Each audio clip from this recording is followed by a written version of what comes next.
ये जो प्रॉफिटेबिलिटी में जो उछाल आया है, ये एलआईसी के कोई परफॉर्मेंस के कारण नहीं आया। 3 महीने में कोई दुनिया नहीं बदल गई है एलआईसी के लिए। इसलिए कमीशन तो आप 15% देते हो, बाकी जगह से आप खर्चा दिखा करके 20% और दे देते हो। टेबल के दूसरे साइड बैठे हैं, इसलिए इसको हम गलत कह रहे हैं। हकीकत है कि इस पूरे हमाम में सारे बड़े लोग नंगे हैं, और मैंने खुद देखा है। खास करके भी मैं अपनी गाड़ी का इंश्योरेंस कराने गया था, नई गाड़ी लिया था, किस तरह का तमाशा वहां हुआ था। MISP जो मोटर इंश्योरेंस वाला जो वर्टिकल है, उसमें डीलर डिक्टेट करता है कि आप यही पॉलिसी लो, ज्यादा घोलमाल नहीं कर सकते हो। आज आपके लिए मार्केटिंग एक्सपेंसेस पे कोई कैपिंग नहीं है, तो आप 10 करोड़ खर्चा करो या 20 करोड़ करो, आपको बिल दिखाना है। देखिए, इंश्योरेंस एक डाटा ड्रिवन इंडस्ट्री है। इंश्योरेंस इस बेसिस पे चलता है कि पास्ट में हमारे साथ क्या हुआ है। अभी हाल में ऑस्ट्रेलिया के एक बैंक इंश्योरेंस कंपनी का डाटा 10 लाख डाटा लीक हो गया, जिसमें कि प्रधानमंत्री का भी डाटा था।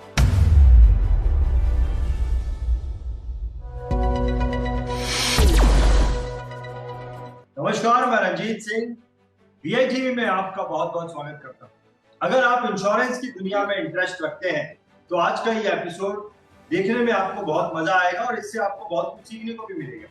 दरअसल VITV ने इंश्योरेंस वर्ल्ड दिस वीक इस एपिसोड की शुरुआत की है और इस एपिसोड में आपको पिछले हफ्ते इंश्योरेंस की दुनिया में क्या हाईलाइटेड खबरें थी उसके बारे में जानकारी मिलेगी, और ये जानकारी आपको मिलने वाली है प्रोफेसर मनोज के पांडे जी के द्वारा। मनोज पांडे जी के बारे में थोड़ी सी आपको जानकारी देता हूं। मनोज पांडे जी, इन्होंने 20 सालों तक LIC के साथ में काम किया है। ये ओमान में LIC के कंट्री हेड थे और उसके बाद इन्होंने ओमान लाइफ इंश्योरेंस कंपनी में काम किया, और आज की तारीख में मनोज पांडे जी बिरला इंस्टीट्यूट ऑफ मैनेजमेंट, जिसे बिमटेक के नाम से जाना जाता है, इस इंस्टीट्यूट में एज एसोसिएट प्रोफेसर काम कर रहे हैं। बिमटेक ये इंस्टीट्यूट पिछले 22 सालों से MBA कोर्सेज को कराने का काम करता है, और mister Manoj Pandey MBA courses कराने में ही बिमटेक के साथ में अटैच्ड है।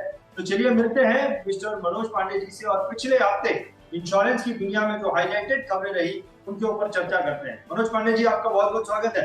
नमस्कार। Thank you Ranjit ji, invite करने के लिए बहुत बहुत शुक्रिया। और ये जो आपने कंसीव किया है idea the insurance world this week, ये बहुत ही यूनिक है, और मैं इसके लिए आपको बहुत बहुत बधाई देता हूँ। Welcome sir, welcome.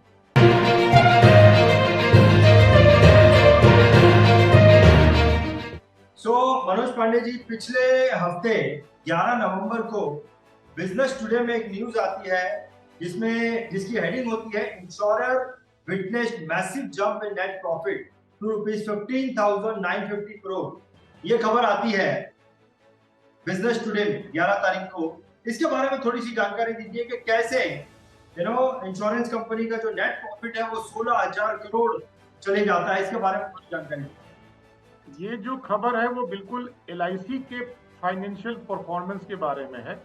जैसा कि आप जानते हैं कि LIC का IPO आ गया है। LIC एक लिस्टेड कंपनी है।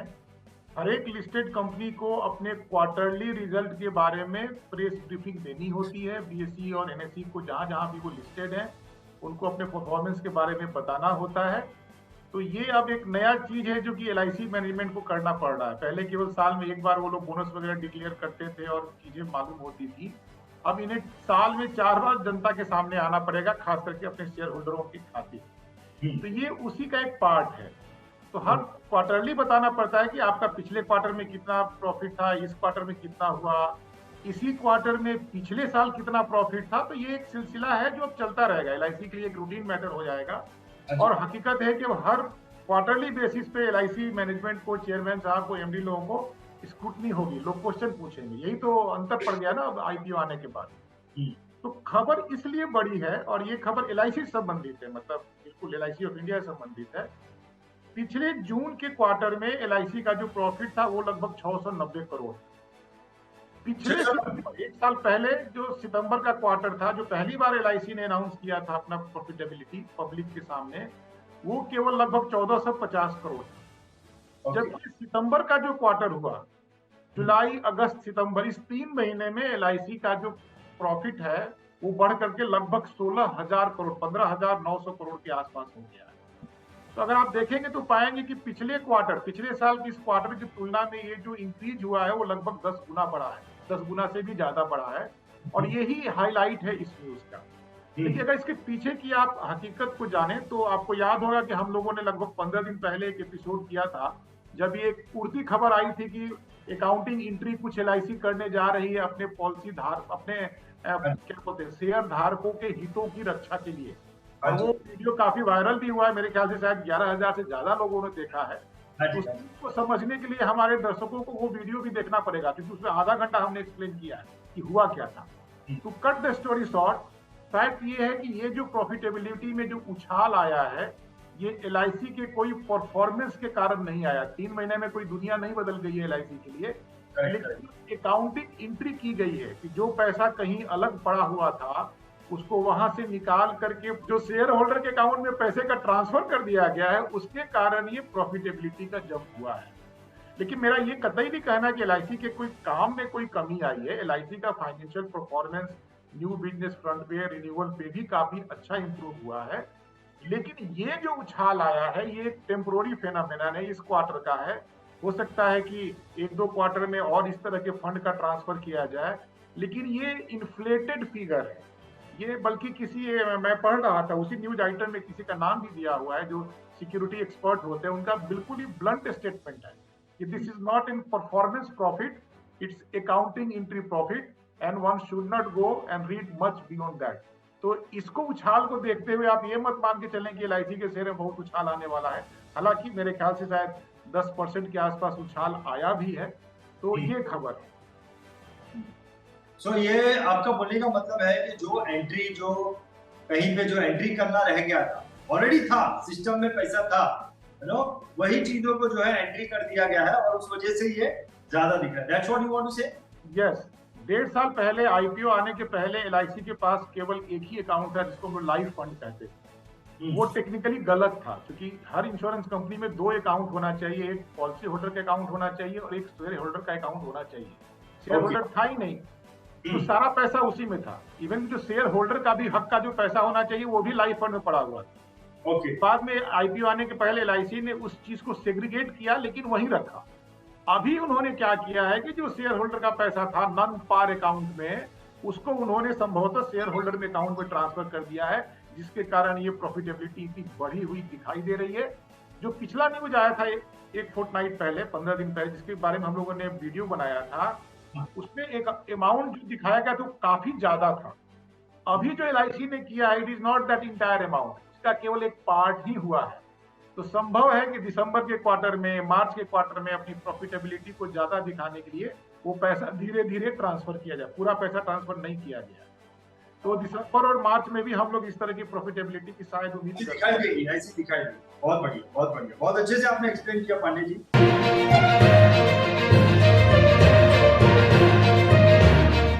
13 नवंबर को इंडियन एक्सप्रेस में खबर आई पांडे जी। खबर का हेडलाइन ये था, ₹28,500 crore underwriting losses leads to premium hike by general insurance. इसके बारे में थोड़ी सी चर्चा की। देखिए, जनरल इंश्योरेंस का जो अकाउंटिंग है वो ईयरली बेसिस पे होता है। लाइफ इंश्योरेंस में तो खैर एक अलग तरीका होता है। यहाँ तो हर साल आपको प्रॉफिटेबिलिटी दिखानी पड़ती है, आपने कितना प्रीमियम कमाया, आपने कितना क्लेम दिया, कितना मैनेजमेंट एक्सपेंसेस हुआ। थोड़ा बहुत क्लेम में ये होता है कि जो साल के अंत में जो क्लेम आते हैं, हो सकता है वो अगले फाइनेंशियल ईयर में सेटलमेंट हो, तो उसके लिए प्रोविजनिंग वगैरह करनी पड़ती है। तो खैर ये जो लॉस वाली बात है, ये तो एक जेन्युइन है, it is all because of corona से जो रिलेटेड जो क्लेम आए थे। आपको याद होगा कि कोरोना का जो सेकेंड फेज था, जो कि मेरे ख्याल से मार्च, अप्रैल, मई 2021 था, वो बहुत ही बुरा था। बहुत सारे हॉस्पिटलाइजेशन, बहुत सारे डेथ क्लेम आए थे। इस तरह के लॉसेज लाइफ इंश्योरेंस कंपनीज को भी हुई है, जहाँ की डेथ क्लेम 10 गुना तक बढ़ गए थे। तो फिर ये जो फिगर आया है 28,500 करोड़, ये मेरे ख्याल से पिछले 21-22 का है। इस साल चीजें जरूर इंप्रूव करेंगी, तो वो उतना बुरा नहीं है, क्योंकि इंश्योरेंस कंपनी के लाइफ में भाई क्लेम तो आएंगे, क्लेम देने के लिए ही लाइफ इंश्योरेंस या जनरल इंश्योरेंस कंपनियां होती हैं। तो ये जो हिट हुआ है इंडस्ट्री एज ए होल, वो because of corona related health claims हैं। हैविंग सेड सो, लेकिन चिंता की बात यह है कि पूरे इंडस्ट्री का प्रीमियम बेस ही लगभग 2,20,000 करोड़ के आसपास होता है। उसमें से 28,000 करोड़ का लॉस है, तो ज्यादा है। इंप्रूव कर जाएगा, मेरा ये मानना है। लेकिन मैं उससे थोड़ा आगे भी बढ़ के बात करूँ तो जनरल इंश्योरेंस इंडस्ट्री का जो अंडरराइटिंग जो प्रैक्टिस चल रहा है मार्केट में, वो सही नहीं है। देखिए, अच्छा। हर जगह एक cost of benefit word use होता है इंश्योरेंस में, कि आप जो क्लेम, आपका जो एक्सपेक्टेड क्लेम है, उसके ऊपर आप अपने मार्केटिंग एक्सपेंसेस, अपने ऑपरेशनल एक्सपेंसेस को आप ऐड करते हो, कुछ प्रॉफिटेबिलिटी का मार्जिन रखते हो, तब आप अपने प्रीमियम को दूसरों को सामान बेचते हो, इंश्योरेंस की पॉलिसी बेचते हो। जनरल इंश्योरेंस अनफॉर्चुनेटली में कट थ्रोट कंपटीशन इतना है कि कई बार ऐसी शिकायतें आती हैं, क्योंकि मेरे तो स्टूडेंट्स सब काफी अलग अलग पोजीशन पे भी पहुंच गए हैं। इसको वहां लोग कहते हैं कि रिबेट देना है, मतलब डिस्काउंट देना। उसके कारण बहुत सारी दिक्कतें हो रही हैं, और ये जो प्रैक्टिस चल रहा है, ये हमें रोकना होगा। अदरवाइज इंश्योरेंस इंडस्ट्री, खास करके general insurance industry will suffer for long. कुछ कुछ गलत प्रैक्टिसेस वहां आ गई हैं, इस पे कंट्रोल करना मुश्किल होगा। पांडे जी, मैं उम्मीद करता हूं कि अगले साल ये कोरोना वाला मामला नहीं रहेगा, तो चीजें इंप्रूव करेंगी। नहीं तो पांडे जी, लॉसेस तो आते ही हैं, जनरल इंश्योरेंस कंपनी में क्लेम आता है तो लॉस तो दिखता है। ये खबर चर्चा में क्यों रही? चर्चा में ये हुई कि अचानक इतना बड़ा लॉस हुआ।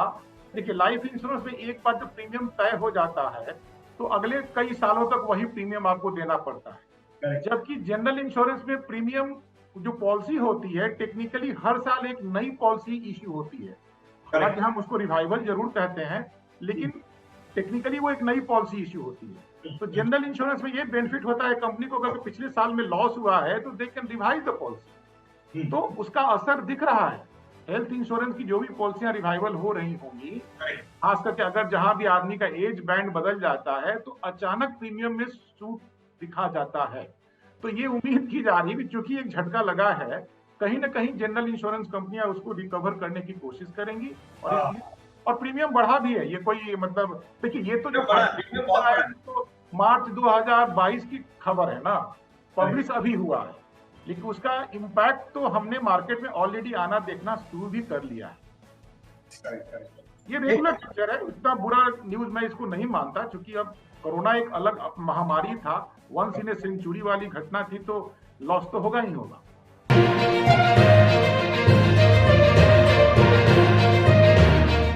एक और खबर आई पांडे जी, इकोनॉमिक्स टाइम्स में 14 नवंबर के दिन, insurance companies commission to agents under GST scrutiny.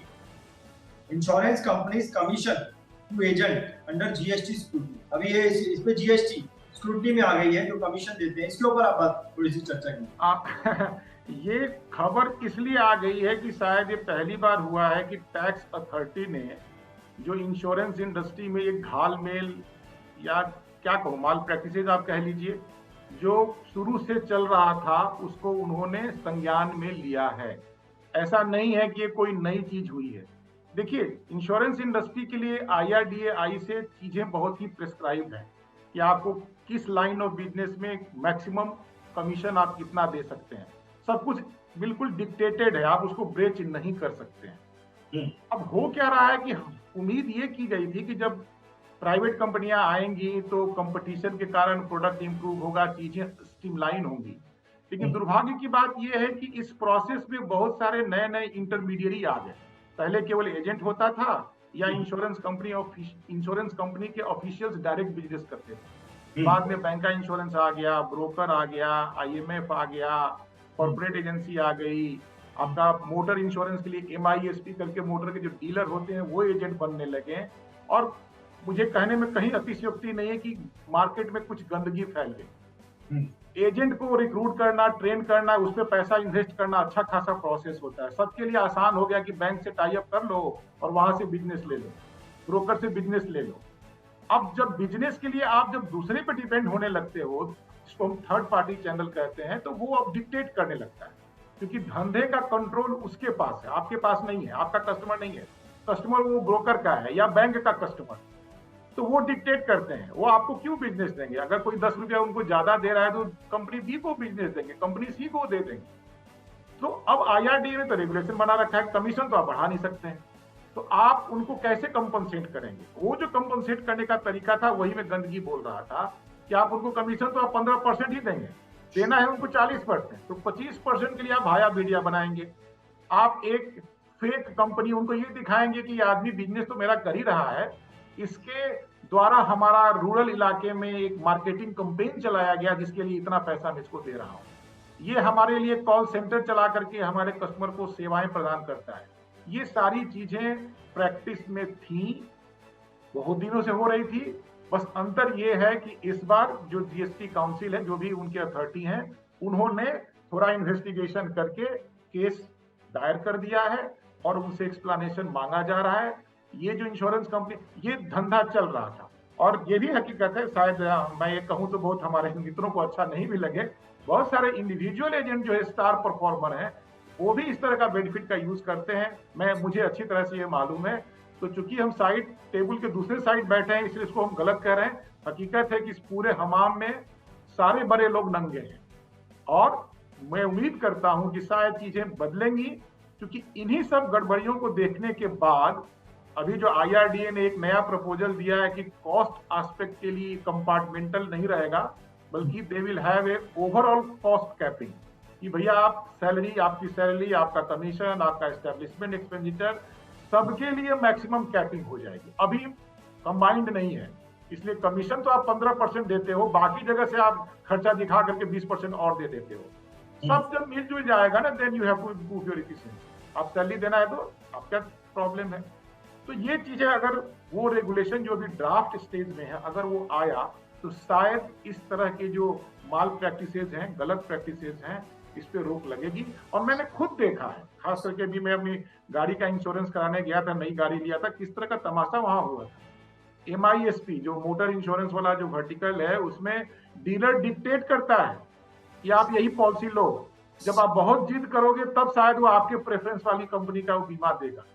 खबर तो यहां तक आई थी कि दिल्ली में ही एक, मैं नाम लेना नहीं चाहूंगा, बहुत ही ब्रांडेड व्हीकल का ओनर डीलर था, उसने अपनी गाड़ी बेचने से मना कर दिया कि अगर आप इस इंश्योरेंस का पॉलिसी नहीं लोगे तो हम आपको गाड़ी तक नहीं बेचेंगे। This is the dictate of the intermediary which was there, and I believe cleaning operation हो जाए तो अच्छा ही है।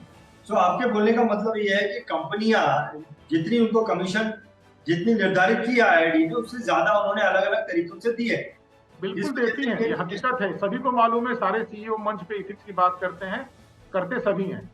तो अभी क्या एक्शन हो सकता है आपको लगता है मनोज जी इसके ऊपर? एक्शन यही होगा कि जब वो ड्राफ्ट रेगुलेशन जो आया है कि वो जो कमीशन अलग, ऑफिस एक्सपेंस अलग, सैलरी अलग, वो सारी चीजों को कंबाइन कर दिया जाएगा, तो आप ज्यादा घोलमाल नहीं कर सकते हो। आज आपके लिए मार्केटिंग एक्सपेंसेस पे कोई कैपिंग नहीं है, तो आप 10 करोड़ खर्चा करो या 20 करोड़ करो, आपको बिल दिखाना है। लेकिन जब सब कुछ कंबाइंड हो जाएगा कि आप 30% से ज्यादा सब कुछ में नहीं कर सकते हो, तो आप कैसे करोगे फिर? तो चीजें इंप्रूव होंगी। तो ये सारा फेक बिल, सेल कंपनी, ये सब चीजें होती हैं, ये हकीकत है। कोई नहीं एक्सेप्ट करता है, करते सभी हैं। यहाँ थोड़ा सा जरूर मैं कहना चाहूंगा, जो सरकारी कंपनियां हैं, चाहे LIC हो या बाकी जो 4 जनरल इंश्योरेंस कंपनी, उनके हाथ बंधे होते हैं, वो नहीं कर पाते, क्योंकि उनके स्टैट्यूटरी ऑडिट होता है, काफी दिक्कतें। सरकारी कंपनियां है ना, कंट्रोल ज्यादा है वहां। और ये भी एक कारण है कि जनरल इंश्योरेंस कंपनी खास करके सफर करती हैं प्राइवेट जनरल इंश्योरेंस स्पेस में, अट्रैक्ट नहीं कर पाते, नहीं कर पाते। वहां के किसी सीनियर ऑफिसर चाहे वो 4 गुना भी बिजनेस कर देना, उसका इंक्रीमेंट उतना ही मिलेगा जो उसको मिलना है पे स्केल में। प्राइवेट में उसका इंक्रीमेंट अगले साल सैलरी दूनी भी हो सकती है, तो इंड्यूसमेंट नहीं है। प्राइवेट कंपनी में आप नौकरी छोड़ के चले जाइए, कोई सजा नहीं है। सरकारी कंपनी में अगर आपने कुछ गलत कर दिया तो रिटायरमेंट के बाद आपका पेंशन भी बंद हो जाएगा। तो दैट्स द डिफरेंस। तो let us accept this fact.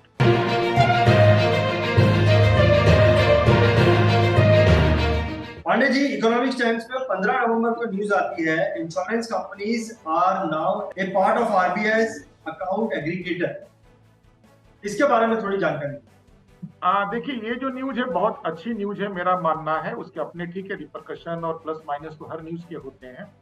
ये जो हमारा जो डिजिटल मिशन चल रहा है कि देश में सब कुछ डिजिटलाइजेशन हो और सभी चीजें इंप्रूव हो, उसका एक अंग है। जैसे आपने देखा होगा कि आज से 5 साल पहले, कोविड के पहले मान के चलिए, कैसे हम लोग यूज करते थे। कोविड के समय में चीजें बदल गई और आज जो UPI हमारा प्लेटफॉर्म है, भीम है, पेटीएम मैं पर्सनली यूज करता हूँ, जिंदगी कितनी आसान हो गई है कि मैं घर बैठे सारा पेमेंट कर रहा हूँ। ये कैसे संभव हो पाया? ये इसलिए संभव हो पाया कि जो सरकारी company national payment corporation of India है, उसने एक प्लेटफॉर्म बनाया। प्लेटफॉर्म का मतलब आईटी प्लेटफॉर्म बनाया, और उसने एपीआई बोलते हैं, टेक्नोलॉजी का नाम होता है कि एक लिंक दिया जाता है बाकी सारे लोगों से। उसमें सारे बैंक इन्वॉल्व हो गए हैं, गूगल पे, फोन पे, पेटीएम, बहुत सारे। सब लोग एक दूसरे से जुड़ गए और एक दूसरे से उनकी कनेक्टिविटी हो गई।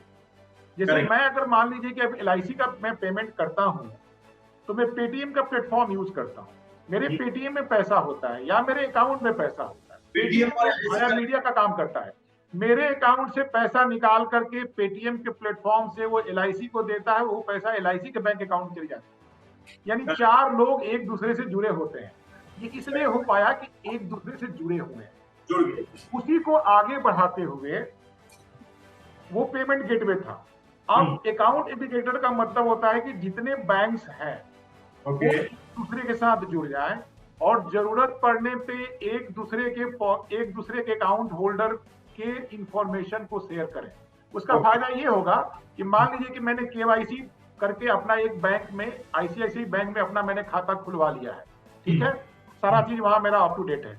अगर मैं अब एचडीएफसी बैंक में खाता खुलवाने जा रहा हूं और मैंने अपना कंसेंट अगर दे रखा है, तो एचडीएफसी मेरे से कोई डॉक्यूमेंट नहीं मांगेगा, वो सीधे आईसीआईसीआई से मांग लेगा। वो दोनों कनेक्टेड है, इसकी कनेक्टेड है। तो ये एक प्लेटफॉर्म बनाया जा रहा है और धीरे धीरे सभी बैंक शामिल होते जा रहे हैं। अब न्यूज ये है कि आईआरडीएआई ने इंश्योरेंस कंपनियों को भी कहा है कि आप इस मुहिम का एक हिस्सा बने।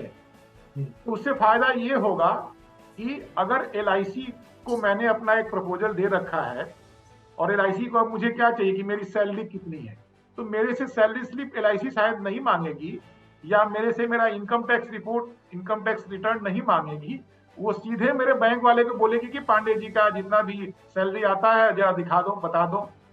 हाँ, ये तभी होगा जब एलआईसी उस अकाउंट एग्रीगेटर का हिस्सा बने। और फिर सबसे क्रूशियल जो है, मुझे एज ए कस्टमर कंसेंट देना होगा, यानी इंश्योरेंस कंपनी को अपने पॉलिसी होल्डर से पूछना होगा कि क्या आप तैयार हैं कि आपके इंश्योरेंस संबंधी जो जानकारी है, आपकी पॉलिसी से जो जानकारी है, हम क्या अकाउंट एग्रीगेटर प्लेटफॉर्म पे शेयर कर सकते हैं कि नहीं। मैं हाँ कहूंगा तभी वो किया जा सकता है, बिना मेरे कंसेंट के नहीं किया जा सकता है। ये अब इसके लिए जरूरी है कि हमारा आईटी प्लेटफॉर्म कितना रोबस्ट है। दुर्भाग्य की बात यह है कि अभी तक इंडिया में डिजिटल सिक्योरिटी के नाम पे कोई अभी रेगुलेशन ही नहीं आ पाया। और अगर जहां आ भी गया है, चाहे यूरोप हो चाहे अमेरिका हो, वहां भी हम हर बार खबरें देखते हैं कि कितने डाटा लीक हो गए। अभी हाल में ऑस्ट्रेलिया के एक बैंक का इंश्योरेंस कंपनी का डाटा 10 लाख डाटा लीक हो गया, जिसमें कि प्रधानमंत्री का भी डाटा था, हेल्थ डाटा था। तो ये सब चीजें हैं, लेकिन अब हम रोक नहीं सकते। जो जमाना जिस तेजी से बदल रहा है, प्रिकॉशन लेने की कोशिश की जा सकती है। अगर आप उसमें शामिल नहीं होंगे तो आप कहीं ना कहीं पीछे रह जाएंगे। तो मैं इसको एक पॉजिटिव डेवलपमेंट मानता हूं। अब इसमें क्या होगा कि bank, mutual fund, NBFC, CRISIL, LIC, insurance company, general, सब एक दूसरे से जुड़ जाएंगे और जितने कस्टमर लोगों ने कंसेंट दे रखा है उनके रिलेटेड डाटा से का जो इंफॉर्मेशन होगा फ्रीली एक दूसरे को शेयर हो सकता है। बहुत बढ़िया, बहुत बढ़िया। लेकिन आपने एक चीज अच्छी बोली कि ये अगर कस्टमर अपना कंसेंट देता है, then only this can happen. Yes, अब वही है कि कितना रोबोस्ट वो प्रोसेस है। आपको तो मालूम है कि बिना प्रपोजल फॉर्म भरे भी बीमा हो जाता है।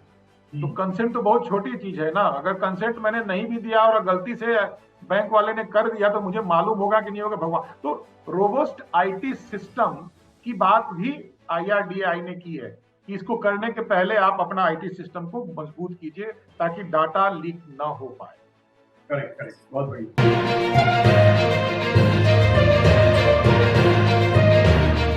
एक खबर आई थी पांडे जी इकोनॉमिक्स टाइम्स पे 16 नवंबर के दिन, mental health insurance, IRDAI asked insurers to cover mental health, here is what. ऐसी एक खबर आई थी, ये क्या है? जब हम हेल्थ इंश्योरेंस की बात करते हैं तो ब्रॉडली हेल्थ कंडीशन 2 भाग में डिवाइड किया जाता है, फिजिकल एंड मेंटल। फिजिकल जो होता है, हम लोग कितने सालों से कवर कर रहे हैं कि भाई पेट में दर्द हुआ, हॉस्पिटल में गए, अपेंडिक्स का ऑपरेशन हुआ, टाइफाइड हो गया, हॉस्पिटलाइजेशन हो गया, तो ये चीजें फिजिकल मानी जाती है। मेंटल इलनेस एक ऐसा है जो कि आदमी के फिजिकल रूप में मैनिफेस्टेड नहीं हो सकता है, अगर मैं डिप्रेस्ड हूं तो मैं लोगों से बात नहीं करूंगा, मैं चुपचाप बैठूंगा। ये हकीकत है। खास करके अब जिस तरह की जिंदगी हम लोग जी रहे हैं, मेंटल स्ट्रेस हर जगह बढ़ता जा रहा है और ये एक रियलिटी है। लेकिन प्रॉब्लम ये है कि पॉलिटिकल स्कोर करने के लिए कई बार हमारे राजनेता लोग बिना कुछ जाने पहचाने भी चीजों को लागू करवा देते हैं। और यही काम हुआ 2017 में, जबकि भारत सरकार की ministry of health and family welfare ने एक बिल पास करा दिया कि मेंटल इलनेस हर हेल्थ इंश्योरेंस पॉलिसियों में कवर होना चाहिए। आईआरडीए ने भी बहुत तेजी दिखाई, क्योंकि आईआरडीए तो मिनिस्ट्री के इसमें जा नहीं सकता है। जो क्या बोलते हैं, गजट नोटिफिकेशन का जो वर्डिंग था ना, एक लाइन का वर्डिंग था, उन्होंने कट पेस्ट किया और एक सर्कुलर निकाल करके सारे इंश्योरेंस कंपनियों को भेज एग्जैक्टली। मतलब आपको जान के आश्चर्य होगा कि उसमें एक कमा फुल स्टॉप भी नहीं बनता था। जो गजट का नोटिफिकेशन था वही सर्कुलर बना करके इंश्योरेंस कंपनियों को 2017 में ही भेज दिया गया। और ये उम्मीद किया गया कि आप अपने हेल्थ इंश्योरेंस पॉलिसी में मेंटल हेल्थ को भी कवर करें।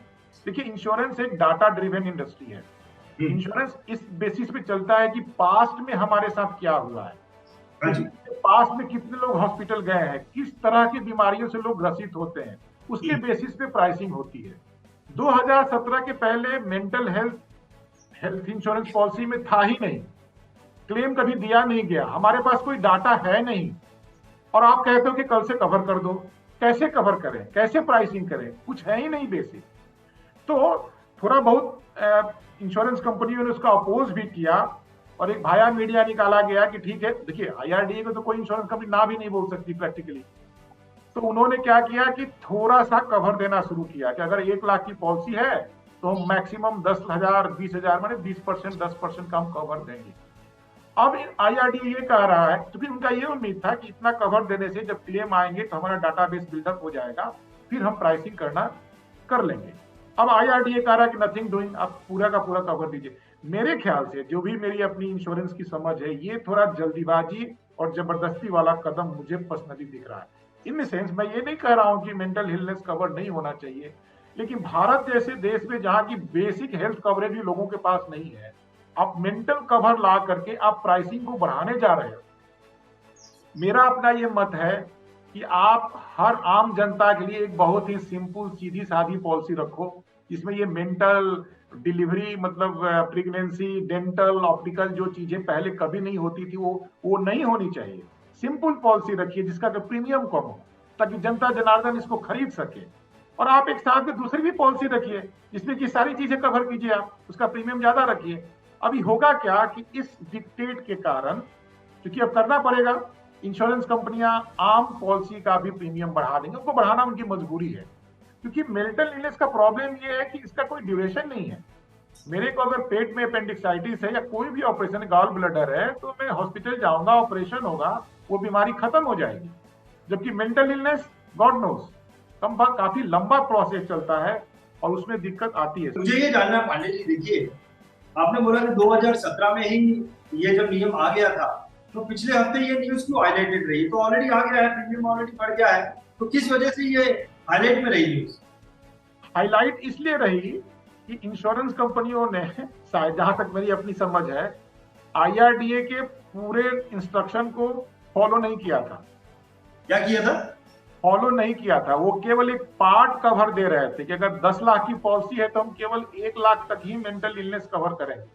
अच्छा। अभी उनको डिक्टेट ये किया गया कि सब हटाइए, कैपिंग हटाइए, अच्छा, सब दीजिए, और जरूर दीजिए। कुछ इंश्योरेंस कंपनियां नहीं भी दे रही होंगी।